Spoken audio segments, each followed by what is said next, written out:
Terima kasih Anda masih bersama kami di Liputan Metropolis, pemirsa. Aktor laga Indonesia Joe Taslim kembali mencuri perhatian publik lewat dua proyek film internasionalnya. Dalam konferensi pers bertajuk Kopi Darat bersama Joe Taslim yang digelar di Jakarta Selasa 16 September, Joe Taslim membagikan pengalamannya terlibat dalam film aksi The Furious dan sequel Mortal Kombat 2 yang dijadwalkan tayang pada tahun 2026.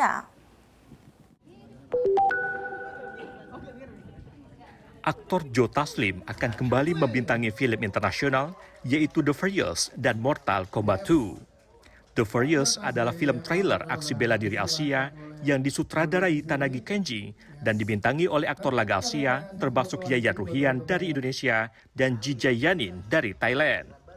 Joe berperan sebagai Navin, seorang jurnalis yang terseret ke dalam pusaran konflik besar. Film The Furious sudah tayang perdana di Festival Film Internasional Toronto bulan ini.